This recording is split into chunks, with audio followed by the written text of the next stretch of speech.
Now, there's no doubt that gun and drug violence are on the rise in KZN. In March, an alleged drug dealer was shot and killed together with his wife and daughter. On Saturday, police shot and killed 5 suspects believed to be linked to the shooting. In another incident, 6 people were shot and they died by an unknown gunman in Umbumbulu. So what's being done for communities living through these unfolding trends?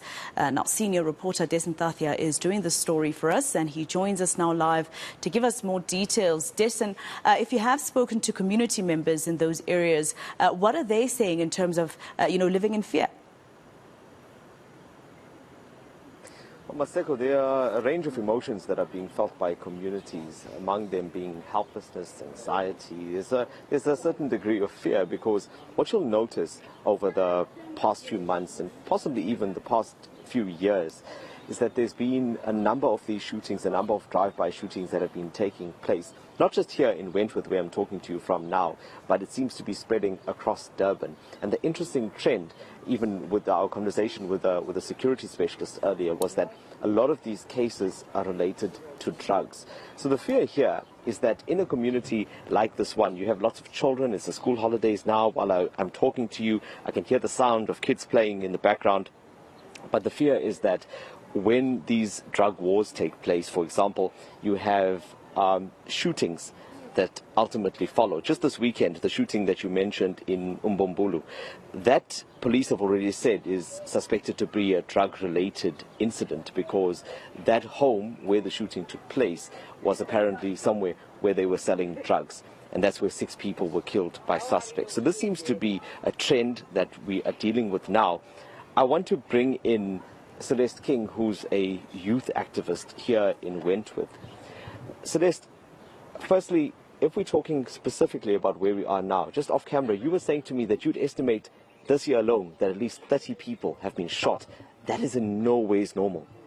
Yes, that's true. As you have been seeing on TV, the war zone, this became like a war zone. Winter became a war zone where it became, it's like a drug turf where, random shootings just happen and nothing's been done about it. It became a norm.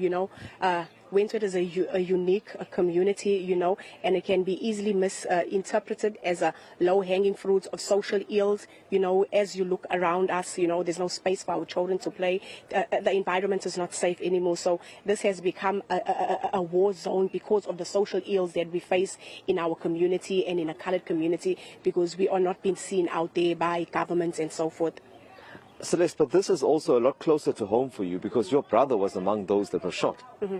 Yes, it is, and it's really sad, it really hit home, when he was shot, especially being a young activist, a young leader, we're fighting against this, we're speaking against this, we spoke, or we stood out before it even hit home, and we were running away from things like that, because as we can see, as I said earlier on, there's no way where youngsters can gather. They gather in the flats or in the corners of the flats, that's where they sit. So now if they're not even safe where they're in the corners of the flats, where they must go to, we really are hoping and we're wishing that a government can fund us, fund our organizations as young people to be able to get youngsters off the streets, to be able to develop them. We need community development, but we're not being here. There's no intervention that has been taken by government.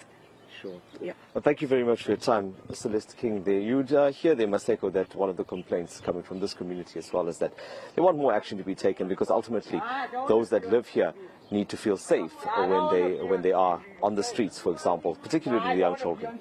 All right, senior reporter Dasen Thathiah with that report. Thank you. Let's leave it there for now.